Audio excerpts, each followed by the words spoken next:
My name is Andrew Bustamante, and this is Everyday Espionage.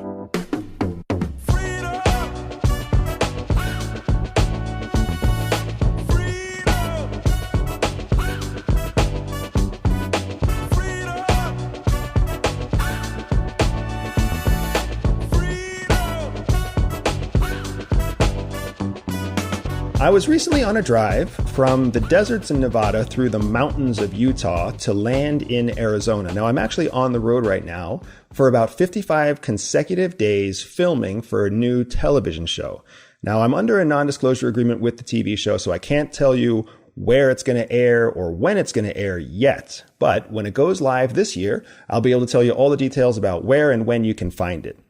But on that drive through the Utah mountains, we came into a ton of snow, and we were just one of 5 cars in a massive caravan because the whole crew and cast all stay together when they drive. And we found ourselves coming into some very deep patches of snow. Now, thankfully, everybody got through safe, but there were still a number of missteps where some cars ended up skidding or sliding. And I realized that it's really important to teach vehicle dynamics anytime you start talking about espionage tactics. Because here's the truth. The truth is that when you're a spy and you're operating overseas, you have to be in control of your vehicle no matter what the scenario is. And sometimes those scenarios get pretty hairy. Yes, there's rain and there's snow, but then there's also off-road terrain. There's times when you might be being chased. There's times where you might come into contact with hostile forces that are trying to pen you in or pin you down.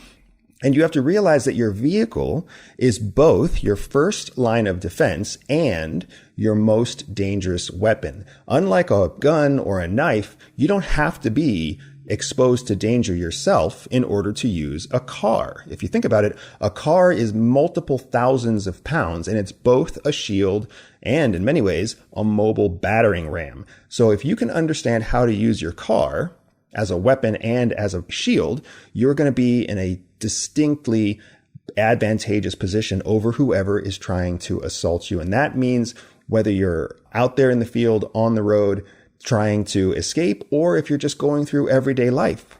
In everyday life, car accidents are one of the biggest killers for Americans. And the reason is not because cars are inherently dangerous, but because it's so easy to lose control of your car or to come into contact with another driver who has lost control of their car. So I am dedicating today's episode to the very fun and extremely sexy topic of vehicle dynamics. Now, if you don't think cars are cool, I don't think we're going to be friends, right? Because they're awesome. I mean, everything from the engine to all the technology inside them to the way that they've evolved over time, cars are a fantastic, fantastic thing.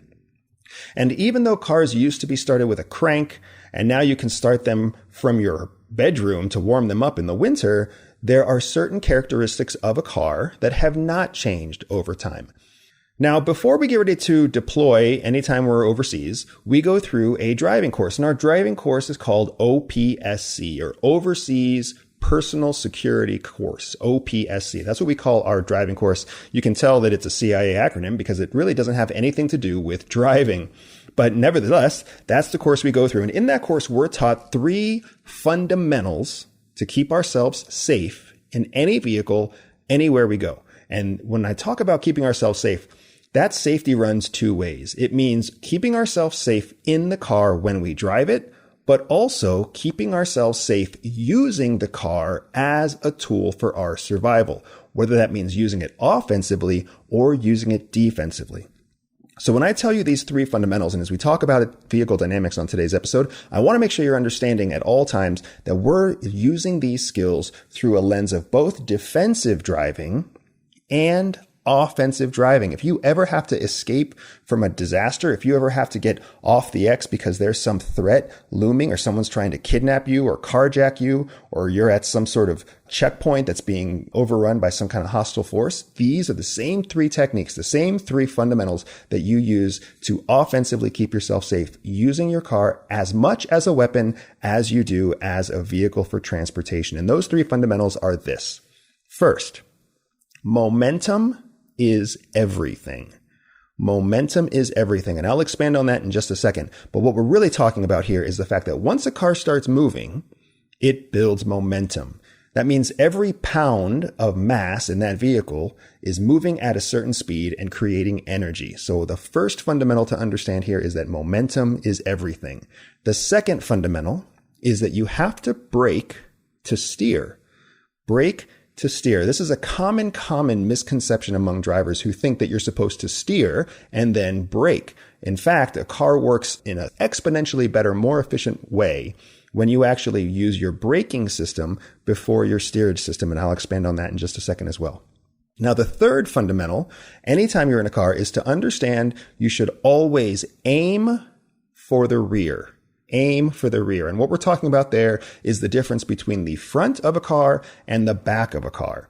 And it doesn't matter whether you're talking about a sedan or whether you're talking about an electric vehicle or whether you're talking about a truck or a tractor trailer. There's a distinct difference between the front of every vehicle and the rear of every vehicle. So I want you to start getting these three fundamentals stuck in your head because we're going to talk about them at length today. Remember, the first fundamental, momentum is everything. The second fundamental, brake to steer. And the third fundamental, aim for the rear. You can see how these roll off the tongue and it becomes a mnemonic that we use at CIA over and over again.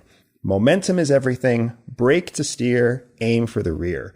Momentum is everything, brake to steer, aim for the rear. That's the chant we go through when we get ready to take a vehicle overseas for any kind of covert operation. Now let's talk about these in greater detail because I really want you to understand them as you drive into the coldest, harshest part of winter this February.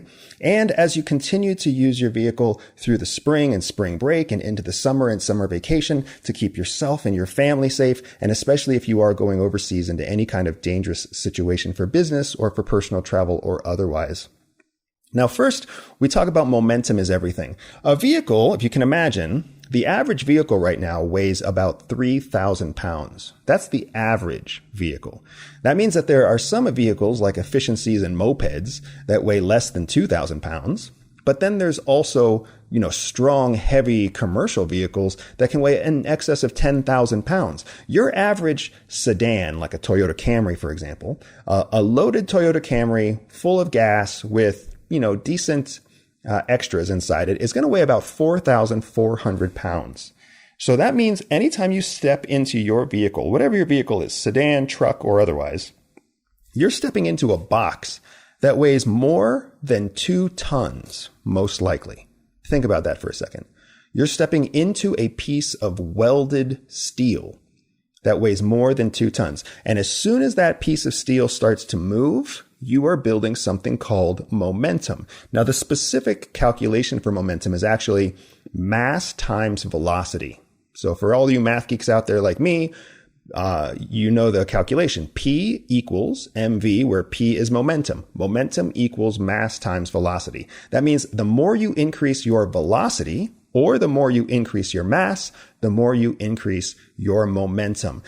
That's why a car moving at 10 miles an hour is nowhere near as dangerous as a car moving at 70 miles an hour. It's because of the difference in momentum. Unlike most moving objects, a car actually has its maximum potential energy when it's at a stop. Think about that for a second. A car has its maximum potential energy when it's at a stop. And that's because the kinetic energy that car is going to create doesn't actually happen until the car starts to move. So a car parked is a car that's full of potential energy.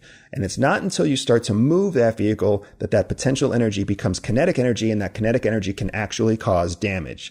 That's the magic of vehicles. So whether you are trying to break out of a situation by ramming your way through 2 other vehicles, or whether you lose control because of a rainy storm or you slip on a patch of ice, once you have that big 4,000 pound chunk of steel moving, it's got momentum, and it has transformed its potential energy into very real, very destructive kinetic energy. So the first fundamental that we learn at CIA about vehicles and vehicle dynamics is that momentum is everything, because momentum can get you through any kind of bad situation that you come into.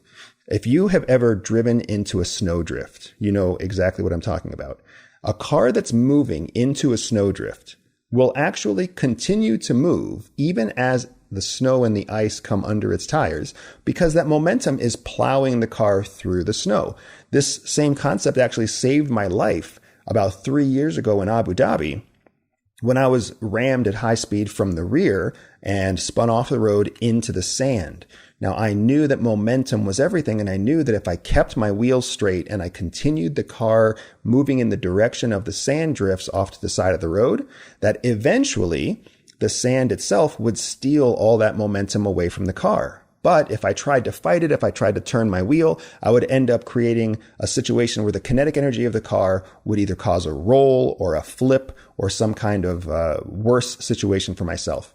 So whenever you're in a car, understand that momentum is everything. If you're trying to slow the vehicle down, you don't want to stomp on the brakes to slow the vehicle down if you're on some kind of surface that's wet or slippery. If you're going into a deep puddle, 3 inches, 4 inches, 6 inches of water because there's flooding, or if you're going into mud, or if you're going into snow, or if you're going into sand, the last thing you want to do is stomp on your brakes, because what you want to do is let the momentum of the vehicle compound with the resistance of the natural terrain, and then start to apply braking. So that way you're actually transferring that momentum not to the brakes, but you're transferring the momentum to the environment around the wheel.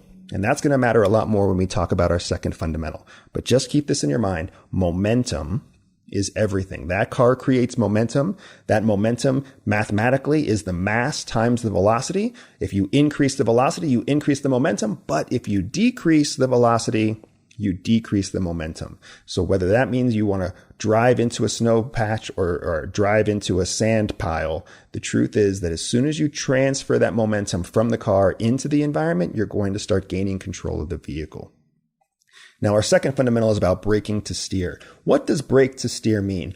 So in any car, there is a weight transfer always happening. And the weight transfer shifts from the left to the right side of the car and from the front to the back of the car. And if you've ever taken my Ghost Tactics course or my tactical driving course out here in Florida, then you've seen and experienced some of this firsthand.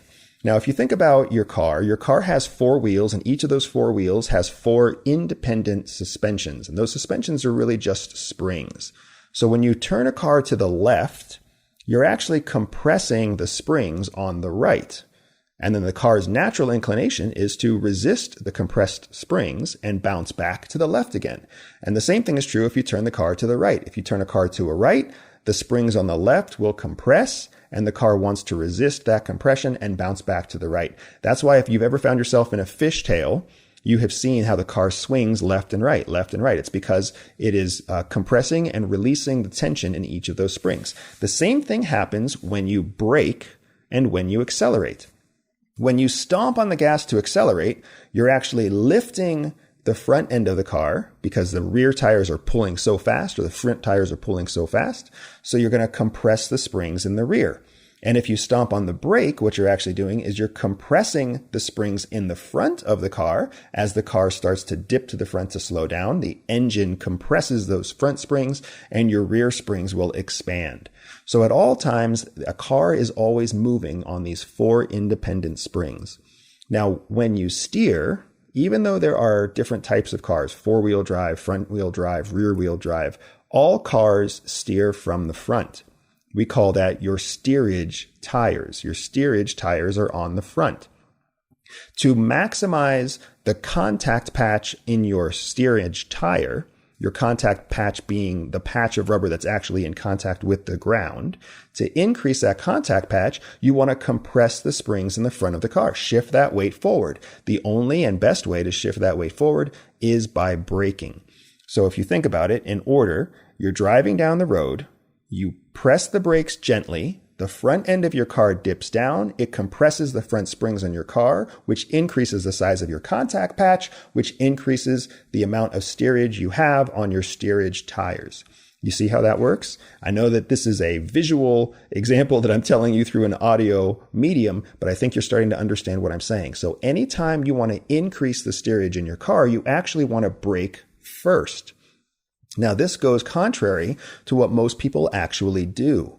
If you've ever driven in the car with your parents or with a girlfriend or with a boyfriend or even with a friend, you've probably seen them go into a turn too fast. And what do they do when they're too fast inside a turn? They turn their wheel, and then they feel the shift of weight in the car. They realize they're going too fast, and then they apply brake. They're doing it in the wrong order. What they're actually doing is putting the car at greater risk of losing control, because when you turn the wheels, you actually decrease the size of your contact patch. And then the weight shifts to one side or the other, like we talked about earlier. And the outside wheel has even less of a contact patch. And then you apply the brake, which shifts the weight of the car forward onto the smallest possible contact patch. That's exactly why people spin out of turns all the time, because they're putting a lot of weight on a small piece of contact patch when they're at speed going through a turn. In contrast to that, what we're taught to do at the agency is brake before you steer. So you're going into the exact same turn at the exact same speed. You tap the brake before you go into the turn. That shifts the weight of the car forward and increases the contact patch on both tires. Then when both contact patches are maximized, you turn the car. Now what you have are the maximum contact patch going into a turn. Now, if you really want to talk about performance driving, then what you do after you have that weight shift to the front and after you apply steerage, then you increase the gas and you actually drive a performance turn coming out of the turn and getting back onto a straightaway. It's completely different than what the average person does when they're going through any kind of turn. Now, apply that same concept to if you're turning at night in the rain, or if you're turning in a snowstorm, or if you're turning during some kind of flash flood. The same principles apply. If there's a layer of water or ice or snow between your tires and the ground, the contact patch is actually still the same. It's just the surface that the contact patch is touching that changes. So in all cases, you still maximize the performance of your vehicle when you tap the brake, drop the front end down, compress those front end springs, the whole weight of the engine and the whole weight of the front end of the car from the shift in momentum drastically increases the contact patch on those front tires and maximizes your ability to steer.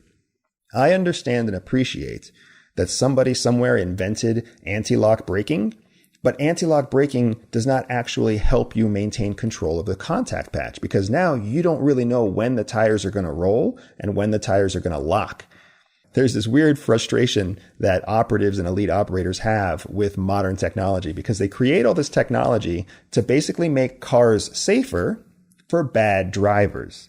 And what they end up doing is making cars more unpredictable for very good drivers. You've probably seen this yourself, where your car beeps at you whenever you're getting too close to the person in front of you. You know you're close to the person in front of you, but then that giant beeping alarm goes off and it startles you and it takes your attention off the road for a second. I hate it when that happens, and you probably know exactly what I'm talking about. Or you go to make a left-hand turn or a right-hand turn, you know there's a car behind you, but then the car beeps at you when you turn on your left-hand turn or your right-hand blinker. And then you're like, why is the car yelling at me? I'm supposed to be making a turn. And it distracts you from the road. That's exactly, if you know that feeling, then you know exactly what all of our Delta and Navy SEAL brothers out there feel every time they have to get into their own modern day vehicle and fight with the car to get the car to do what they want it to do. And I haven't even touched on when cars vibrate when you cross the center line without turning on your blinker. Oh my gosh, modern day cars are the bane of a lot of operator existence. But getting back to our fundamentals, the main thing to keep in mind with every vehicle, modern or ancient, is that momentum is everything, which you understand now, and that you have to brake to steer. Brake to steer, because braking increases steerage. Now, our third and final fundamental here is that you want to aim for the rear. Now, what I mean by that is, again, if you think about the vehicle dynamics in a car, if you treat a car as if it's a shoebox and you put that shoebox on the table in front of you, you take a brick and you put a brick in the front of the shoebox, and now you have a shoebox with a brick in it. Essentially, that's the same thing that every car is. It's an empty piece of metal with a giant engine block, like a brick, inside it. Now, only half of that shoebox has the brick in it, the front half. That means that the front half of the shoebox is heavier than the back half of the shoebox. Now, in science terms, in physics terms, what we call this is a lever, because the heavy end of the box essentially has a strong point of contact with the ground or with the tabletop. And the back end of the box can pivot, it can move. So if you push the shoebox away from you, the piece with the brick in it will basically stay stationary, and the piece with no brick in it will push backwards. It'll pivot around the brick.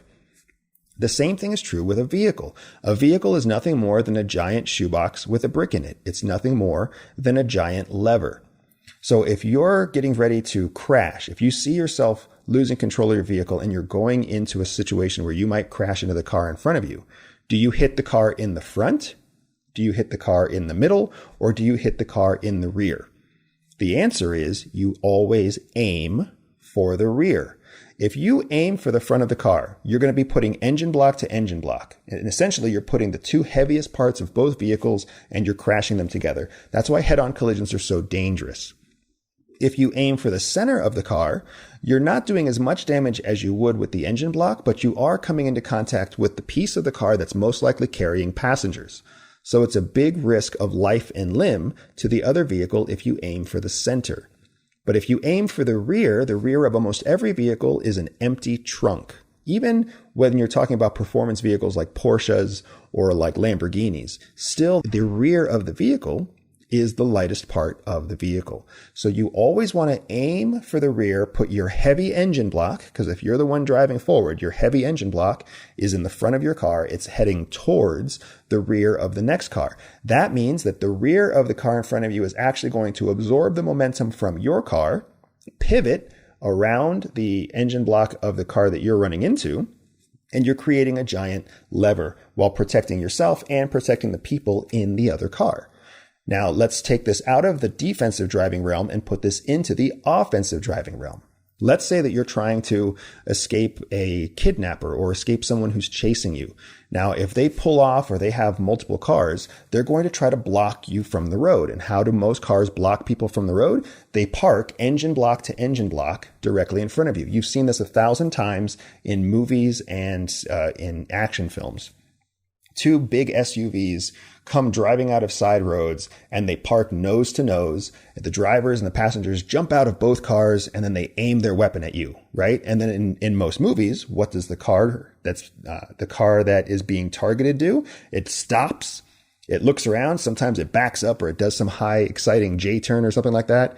That's not what would happen in real life. In real life, what we would do is we would turn the vehicle. We would recognize these three fundamentals. We're coming up onto a pair of vehicles that have blocked our road. First fundamental, momentum is everything. We don't want to give up our momentum. The car is moving at a certain speed. That speed times its mass equals momentum. We have a lot of kinetic energy at our disposal, so we don't want to slow the car down. What we do want to do is tap on the brake. We tap on the brake briefly, shift the weight to the front of the car, increase the steerage, and now we can steer the car and aim the car at the rear of one of the two SUVs that's blocking our path. We have maximum momentum, we have maximum steerage, and we are aiming at the lightest part of the car that's trying to block our way, which is going to turn into a giant lever as soon as we crash into the rear of that vehicle. And what you can actually do, whether you believe it or not, is you hit the rear of any vehicle and then you compress the gas pedal again and you actually create more momentum and you swing that lever around. And then before you know it, you have just passed the roadblock that was trying to block you in. That is how real vehicle dynamics work for real elite operators in the real field, using those same three fundamentals. Momentum is everything, brake to steer, aim for the rear. Now, why am I talking about vehicle dynamics and tactical driving on a conversation that has to do with how to apply spy skills to everyday life? Because here's the truth. The truth is that most of us are going to live a very safe life. We're going to have a very comfortable existence with no major road accidents and no hostile threat coming at us. But for many of you out there, you've already lived firsthand through something scary on the road. Whether it's a driver coming from another lane crossing in front of you, whether it's a bad snowstorm or a bad ice storm, or whether it's some kind of flash flood situation, or heaven forbid you have actually had someone try to carjack you or carjack someone in your family or actually pin you in to do some kind of personal harm to you or your family. I'm not telling you how to drive like an operator because I want you to go out there and drive dangerously. That's not the reason. It's because I want you to understand these three fundamentals so that you can use them if the time ever arises. Now, unlike most of those TV shows that tell you not to try this at home, I absolutely want you to try these 3 fundamentals at home. Find a nice empty parking lot, find a nice empty stretch of road, find someplace safe. Take your car out there for a drive. Take mom, take dad, take a boyfriend, take a girlfriend, take a best friend. I don't really care. But go out there, turn on this podcast, and remember these 3 fundamentals. Momentum is everything. As soon as your car starts to move, it becomes both a weapon and a mobile shield. And as long as it's moving, you have transformed potential energy into kinetic energy. You have real power in your hand. The second fundamental, you have to brake to steer. Go ahead and take a turn at 30 miles an hour. Tap on the brake. Feel the weight of the car transfer to the front, and then yank on that wheel left or right and feel how the car performs. It's not going to release that traction as long as you're moving at the right speed on the right kind of terrain. Whether you're driving on a dirt road, whether you're driving on a paved road, whether you're driving on an icy road, you will always benefit by just briefly tapping the brake to shift the weight of the car to the front and compress those front springs to increase the steerage on your front steerage wheels. And then the third fundamental, always aim for the rear. You now know exactly what to do anytime you find yourself in a car accident, anytime you find yourself out of control in the snow or the rain or the water from flash flooding or muddy roads. And you also know what to do if somebody tries to pin you in and cut you off from the road. Don't ever try to hit another car in the engine block. And always try to avoid the centerpiece of a car. You don't want to T-bone another car because that's where the center of most probable life exists. Instead, you always want to aim your front end at the back end of whatever vehicle is trying to block you or whatever vehicle has spun out in front of you. Because if you have to have an accident, you want to have an accident with the rear end of the vehicle where it's going to absorb your momentum like a lever, push the vehicle into a half circle or a half moon, and you won't kill anybody, including yourself. These 3 fundamentals will keep you safe in the winter. They'll keep you safe in foreign soil. They'll keep you safe in any size vehicle. And when you know how to use your car as both a weapon and a shield, that is everyday espionage. Everyday Espionage is dedicated to one thing: educating everyday people. I know that not everyone will listen, but those who listen will learn. If you learned something new today, click subscribe, review, and share the podcast with a friend. Find me on social media at Everyday Spy or on my website, everydayspy.com. If you are up for a special challenge, visit everydayspy.com/operations and join me for an authentic spy training mission. And above all else, remember that knowledge is freedom.